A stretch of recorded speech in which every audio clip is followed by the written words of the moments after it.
Okay, so as you're talking to your young person, um,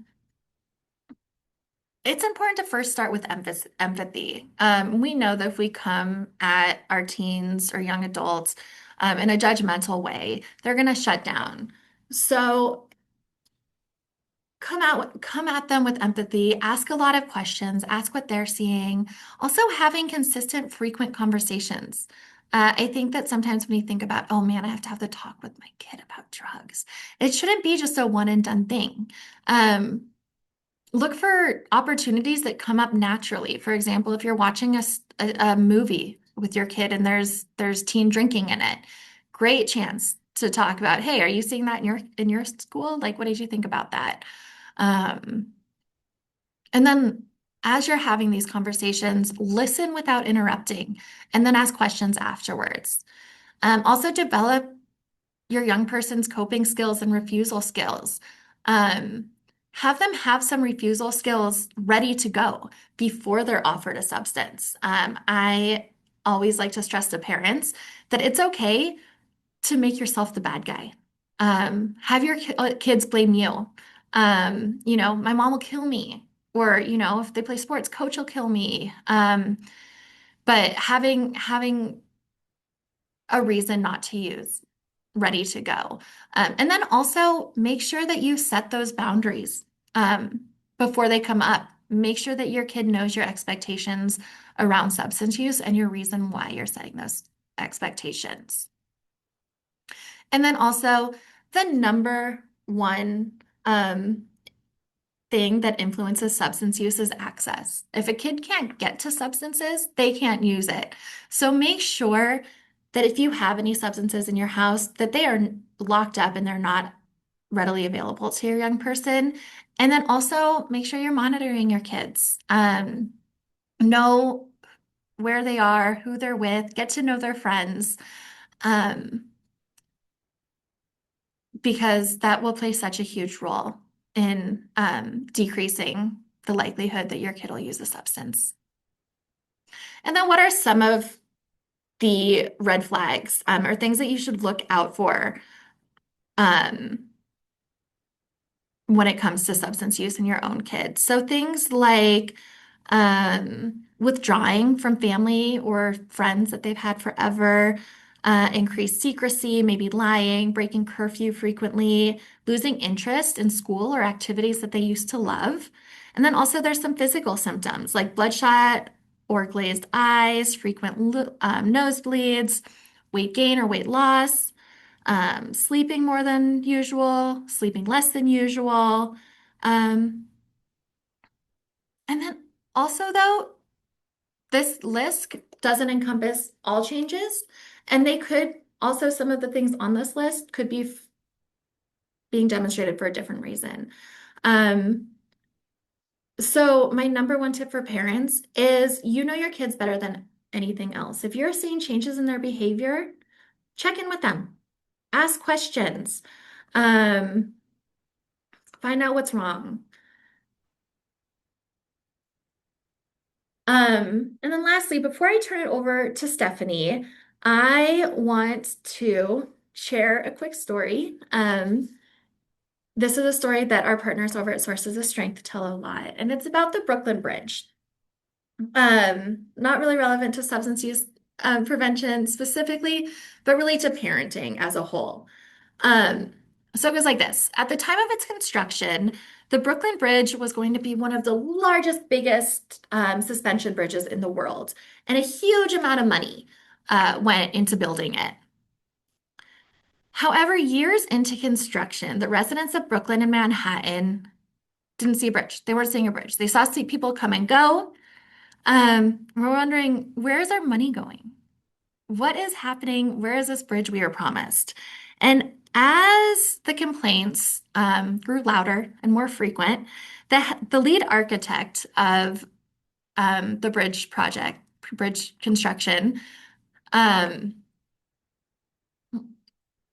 brought together a meeting and began to explain that the reason that people didn't see a bridge yet is because they had spent years designing and building underneath the water.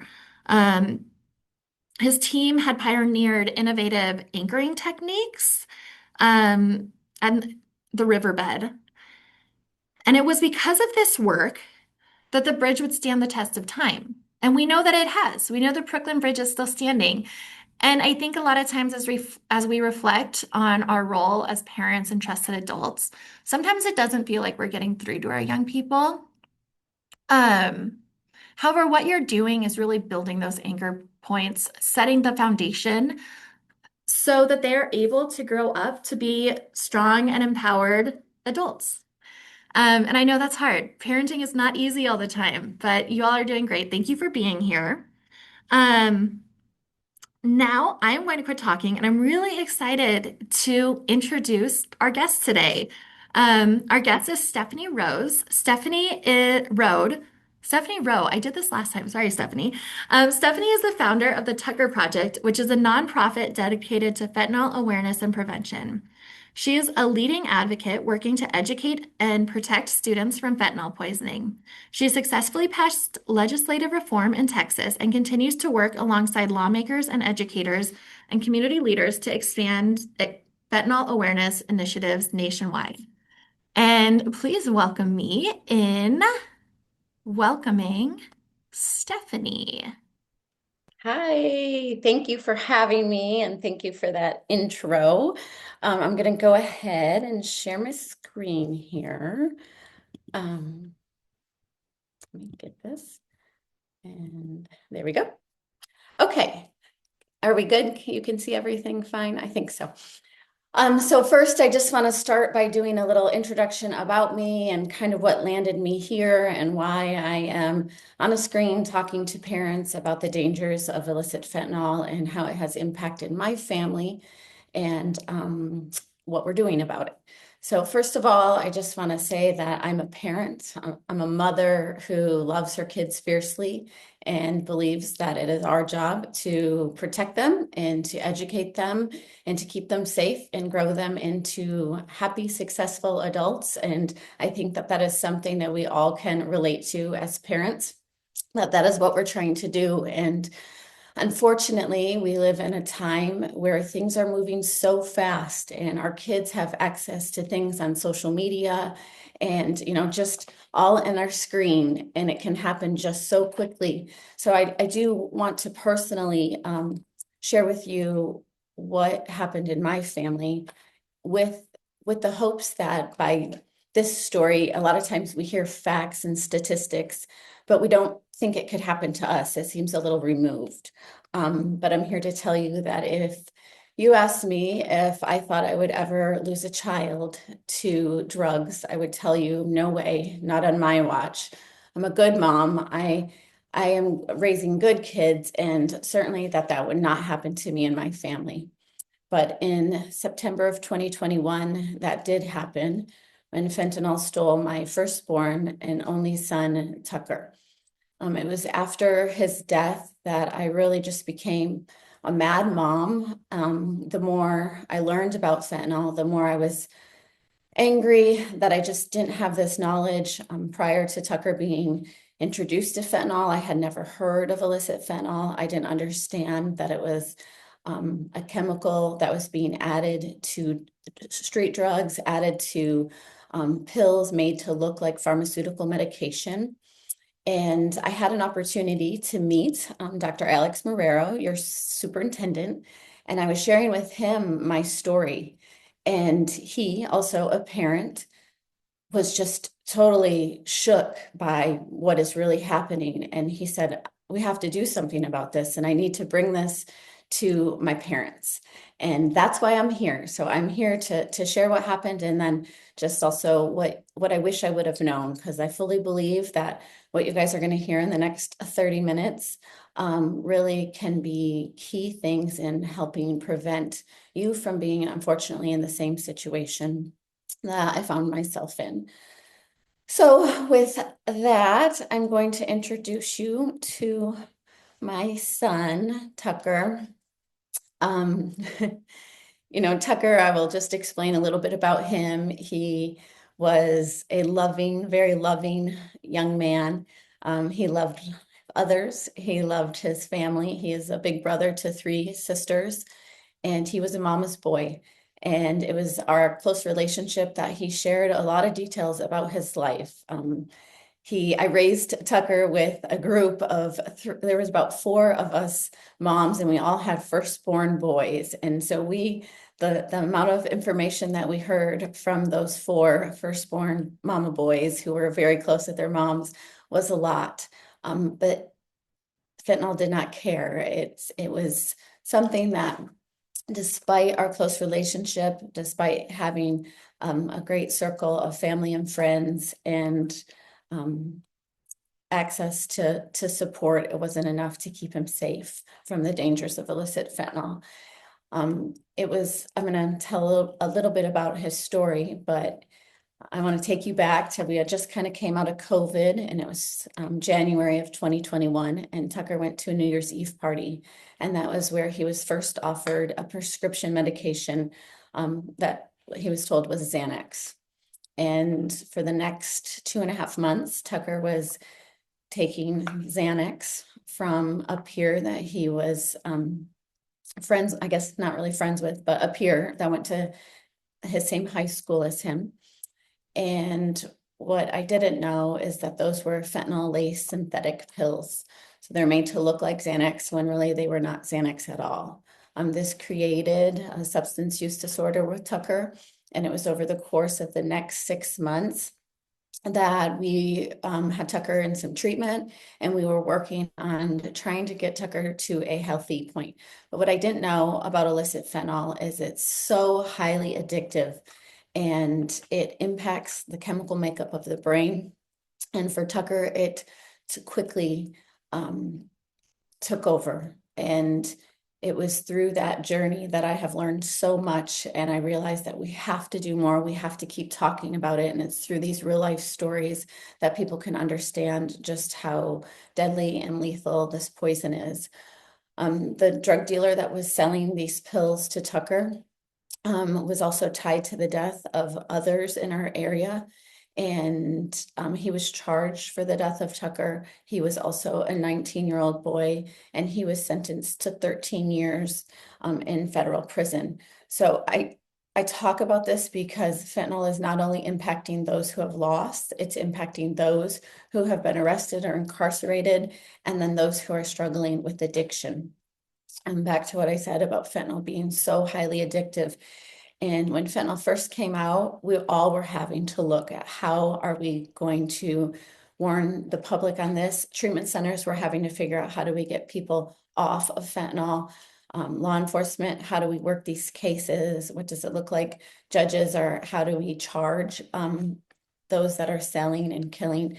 So it really has an impact across the way. And what we know about teens is that there's lots of different reasons why teens choose to use substances, whether they're stressed, anxiety, peer pressure, or curious. I will say with Tucker, he was a curious boy, and he wanted to experiment and try things himself. And it was through that led to, I guess I would say, what happened at the end was that his life was taken. And it was through deception. Fentanyl is made to look like something else. It's deceived, and it comes in many different ways. I kind of skip over that. What I didn't understand about fentanyl is that it's 50 times stronger than heroin and 100 times more potent than morphine. And it was being sold on social media and added to counterfeit pills, vapes, marijuana, cocaine, meth, heroin, and even candy. And just a few grains of salt was a lethal amount. If you guys think about 1 packet of sugar, which I don't have right here on my desk, but 1 packet of sugar is enough fentanyl to kill over 500 people. So the potency of illicit fentanyl is just so potent, and just a tiny bit can be added, and there's really no way to decipher if something has fentanyl in it or not. You can see on this slide here, it shows different prescription pharmaceutical medications, and then on the bottom row are the ones made in a pill press. These pill presses are the same that labs are using.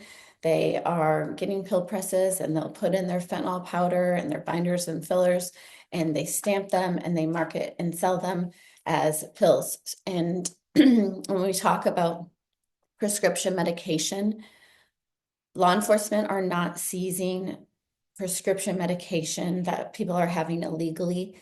That is the actual medication. That's not something that's happening very much anymore. What we're really seeing are these press pills that are being marketed and sold to look like something that they're not. 7 out of 10 pills tested by the DEA at the time that Tucker died had a lethal amount of fentanyl in them. So it really is playing Russian roulette with your life when people consume these pills. You can see here we have a pill press and just how they're stomping them through. This is just fentanyl in my local community that was seized. And then this picture on the right side of the screen with all of the money, you know, that was Tucker's drug dealer who was running around and proudly selling his pills on social media, completely uncaring that other lives were being impacted. So it just goes to show how one person can have such an impact, and our kids do see that. And so while we know that when Leah presented earlier and she was saying that most kids aren't using, what we do know is death rates among our youth and among Americans across the board are rising. So the US synthetic opioid involved drug deaths under the age of 25 have increased so much. So I am from Texas, and you can see that it has increased 1,200% from 2019 to 2023. 1,200% is a lot, and Tucker is one of those numbers within that time frame. And Colorado, you can see you guys have increased death rates among under the age of 25, 518%. So it is very important to realize that young people are dying now faster than ever before from illicit fentanyl poisoning. You have a higher chance of dying from fentanyl than you do many different things, but you can see on this graph the leading causes of death and what those were. And I want to draw your attention to cancer is the orange line up there. We have firearms, motor vehicles, and then you can see the fentanyl poisonings, the yellow line. Just how high that line is going up, surpassing COVID. So when I tell people that this really truly is a war going on and it's attacking our families, our loved ones, and the impact that it has, it's not just one life, it's a whole, you know, a whole ecosystem, people that are connected. And I think about, you know, just Tucker's death is just one person, but there are thousands more families like mine. There are thousands of parents who are learning how to live without a child, and really that is the absolute worst thing that a parent could ever go through. And I think it's going to take us all talking about it and being more open, being willing to hear these stories. I know that sometimes it can feel uncomfortable, and it is uncomfortable. It's uncomfortable for me to be here, to be sharing this story. Quite honestly, it's not something that I aspire to think that this was what I wanted to do. But it was after Tucker's life ended that I just felt this like panic, and it's what I did with my grief. And I really just started with wanting to bring this information to my local community, and our school district didn't want to share about it, even though it was through my relationship with law enforcement that I realized just how prevalent it was. And that is how we got Tucker's Law passed in Texas, where we were pushing to require states to educate children on the dangers of this. So that happened in 2023.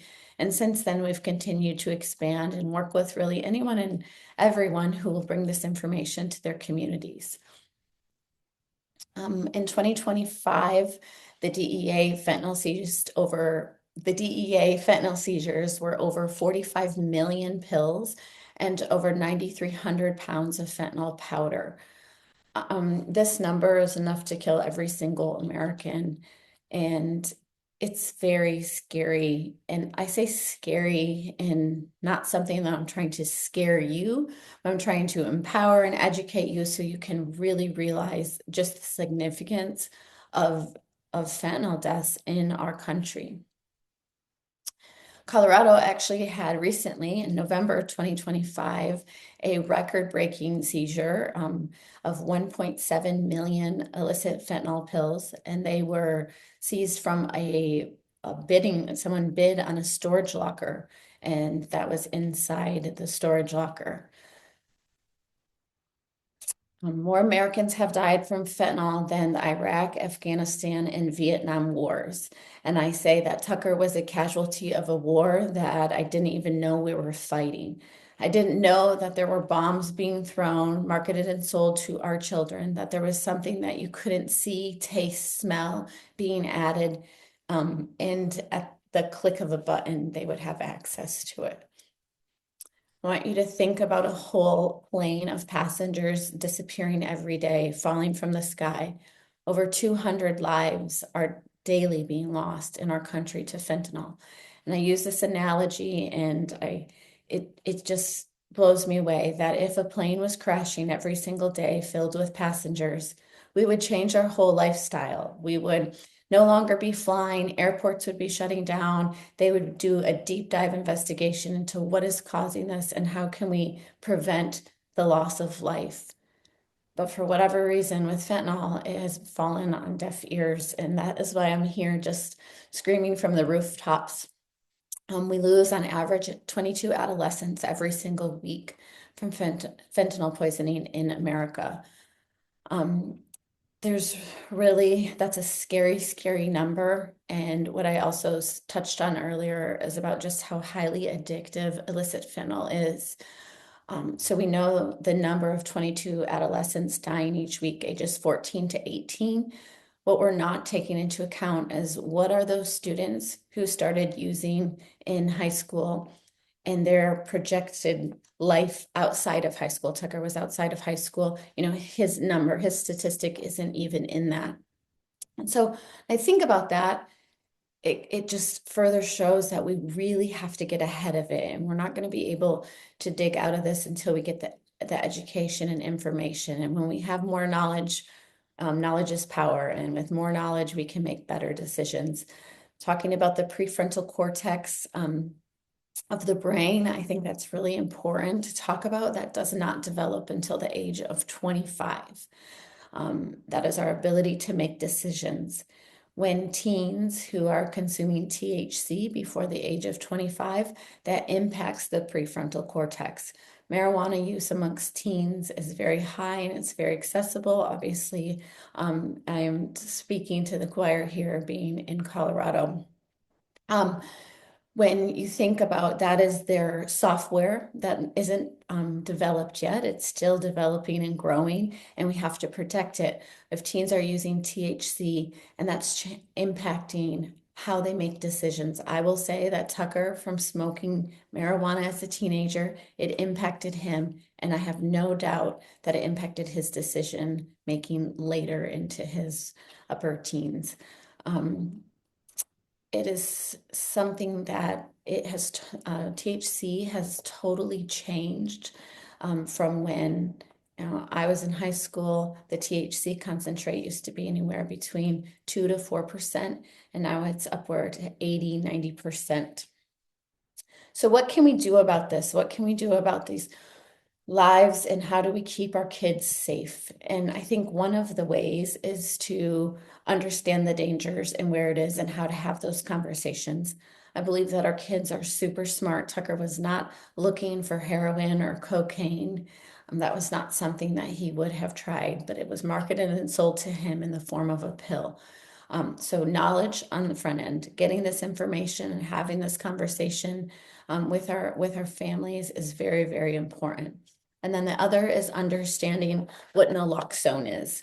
Naloxone is an opioid antagonist, and how that works when we consume fentanyl, when we consume it in an illicit or a lethal amount of fentanyl, what happens is it binds to the receptors that are opioid receptors that are throughout our body, but the ones that control our ability to breathe. So we all right now are breathing, our brains are firing, those receptors are going, and we're breathing. When fentanyl sits on those receptors, I want you to think about, our body consumes it, it sits on those receptors. They may be feeling a euphoric feeling at that time. And when the fentanyl is sitting on those receptors, our brain is no longer able to signal to our body to breathe. So with that, we have slow or delayed breathing. We're not moving. We may have blue lips and nails, gurgling or choking, cold and clammy, and very, very small pupils. At this time, like if you were to find someone in this state, you have 4 to 8 minutes before permanent brain damage happens. So we have a really small window of time to take action. And one of the things that we're, of course, going to do is call 911. And we're going to see if Narcan is available. Does anyone have Narcan? I highly recommend that everybody, every home, this should be in your car. You just never know. Think about Narcan as like an EpiPen to a peanut allergy, or a seatbelt. We don't wear our seatbelt because we're looking to get in a car accident. We don't have a fire extinguisher because we want our house to catch fire. It's if in the event we find ourselves in that situation, we are safeguarded and we have something to help with that. So what naloxone does is you would call 911, you would lay them flat on their back, you would open up a box. One box of Narcan comes with 2 doses. So it comes in a little package like this. You go ahead and open it up, you lay them flat on your back, you would put your thumb on the plunger, holding your 2 fingers here, and you would push this up the nostril, and you'd go ahead and give 1 spray. That is 1 dose. You can see here, that's it. Like you can't tell that it had been used or not. So don't try to see if it's working. Just go ahead and give it 1 spray. What that does, Narcan comes in and it pushes the fentanyl off of those receptors. So as that is pushed off, as Narcan comes in and it's pushing the fentanyl off of those receptors, now Narcan is sitting on that receptor.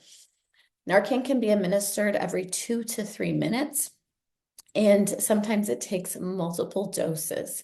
So it's important that we always are monitoring our loved one, or, whatever sometimes there are people who have found someone at a Starbucks and have had to administer Narcan. You just never really know, but always stay safe and carry Narcan and talk to your kids about it. It's not something we should be scared of. We just should have this knowledge. So how can you stay safe? Don't take medication that isn't prescribed from you. Don't buy pills or drugs from social media. And then this one is so important. I highly recommend that parents talk to their kiddos about this, having a pre-planned response. So doing some role playing with our child, talking through, if you were at a party and this happened, what would it be? Did you create a code word? Who is, your person that you can call, that you can trust, that you can come and pick you up, or walk through that with your loved one, so you can have them have the knowledge to be able in a situation to make a good decision. And how can you help? If you are someone needs help, to be sure to encourage them to tell a trusted adult. If a teenager knows someone who is using, sometimes what happens, they don't want to tell. We have one of our angel families, they're a very close family, and their cousin was using, and they had busted him, and they saw what he was doing, and they never told their parents. And it was the next week that he was found dead. And those cousins still carry so much guilt that they didn't reach out and talk and tell somebody so he could get help. And really what we want our students to leave this presentation to remember that they're in the driver's seat and they get to make the decision, and it's okay to ask for help. And we hope that it's through these conversations and real life stories that we are able to have an impact with our students and our parents to realize that this is happening amongst our communities, and the way that we stay safe is together and by talking about it. So that concludes my part of the presentation. I think we have a few minutes that we might open up for questions. I'll kick it back over to Leah and we can go from there. Thank you, Stephanie, so much. Thank you for being here, for sharing your story. And yeah, like you said, we have time for questions. Again, we have the Q&A space. There's none that have popped in, but please feel free to go ahead and put any questions in, or if you also want to raise your hand, I can go ahead and take you off mute. As we are waiting to see if any questions come in, I do want to highlight one thing that Stephanie said, that the importance of carrying Narcan. You never know when you're going to need it. So much better to have it and never have to need it than need it and not have it. So here in Colorado, and in Denver specifically, all Denver public libraries have a stock of Narcan available to give to anybody. Feel free to go into any library and ask the librarian at the front desk for Narcan, and it is there and available. And all right, we piggyback have some on- questions popping in. Oh, sorry, go ahead, Stephanie. No, there's one thing I do want to piggyback on with the Narcan that I did not mention. If someone were to be having a seizure or something that it wasn't a fentanyl poisoning, a lot of times people say like, what could happen? And this cannot do any harm. So you're not risking hurting them by going ahead and trying to administer naloxone. Thank you. Okay, let's get to some questions. We have a question about sharing the slides. I will send a follow-up email after this. Stephanie, are you okay with me sharing your slides? Perfect. We will share both sets of slides. And are these videos being shared with students, and at what age? And I know Stephanie has done a lot of work around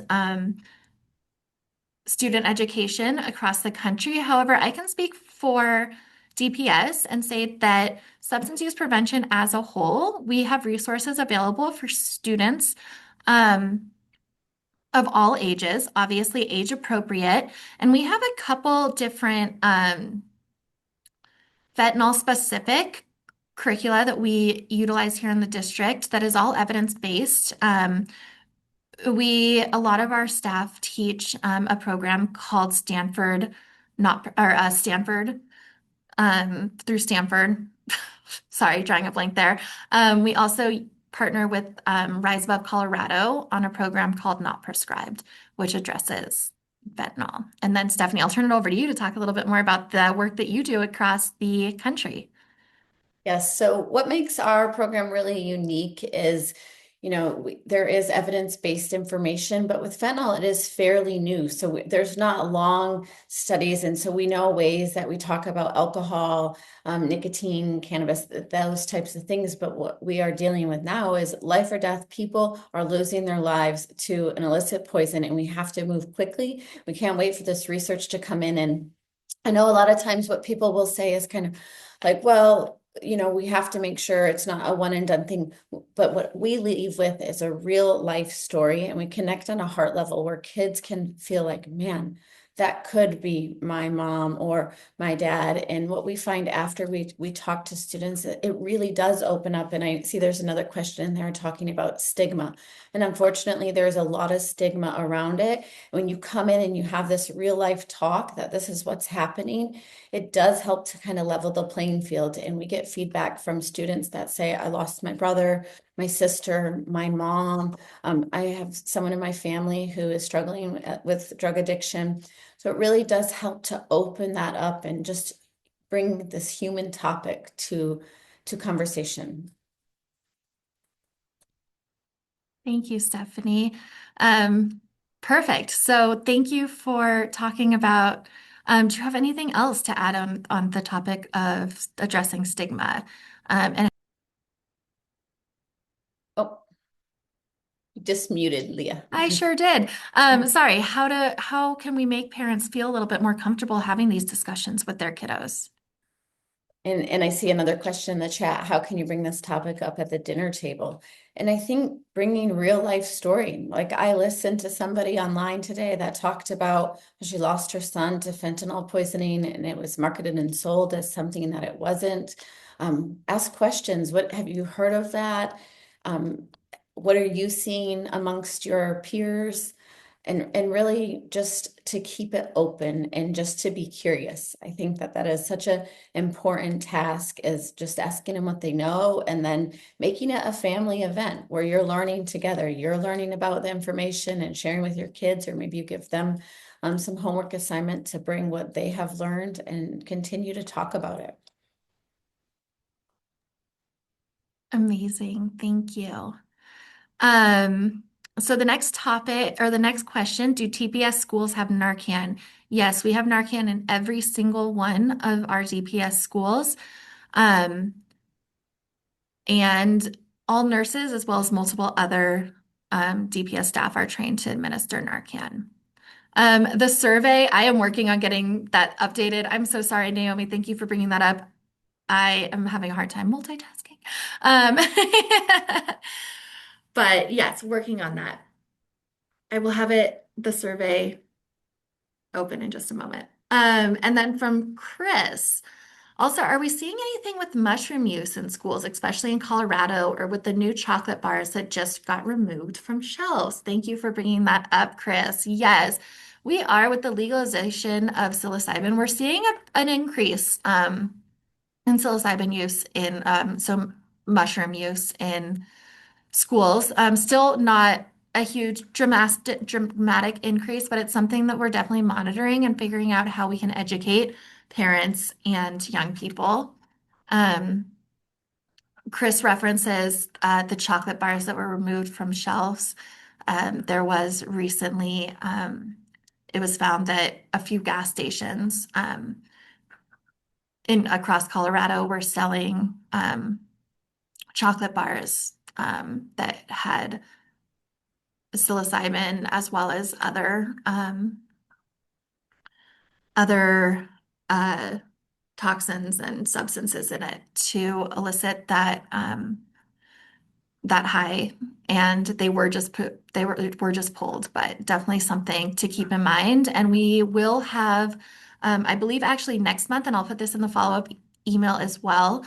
Our next month webinar, we will have One Chance to Grow Up doing a presentation, and they will address both mushroom use as well as high potency THC. Do you have anything to add, Stephanie? I just wanted to piggyback, like, healthy choices, bright futures, and I hope that you guys left feeling inspired today, that you are curious and want to learn more, and continue to ask your schools to bring in this information. Families are impacted, and to just know that you're not alone. Your voice does matter and your story does matter. So continue to share your story. If you're someone who has lost or someone on the struggle bus in any form, you are not alone. And there is a big network of people out there. And we're continuing to, unfortunately, use our stories to help save lives. Thank you, Stephanie. Thank you. Okay, it sounds like the survey should be open. I did just put a survey, both in English and Spanish, in the chat, and that we would love to make sure that we are giving you all the information that you need, meeting the need here. But also, if you are interested in entering a drawing, we have a couple fun prizes. So there's a link to put your email in if you are interested in entering a drawing. And then also, if you're interested in a couple other resources, we have some great handbooks from Operation Parent that address everything from social media, vaping, anxiety, bullying,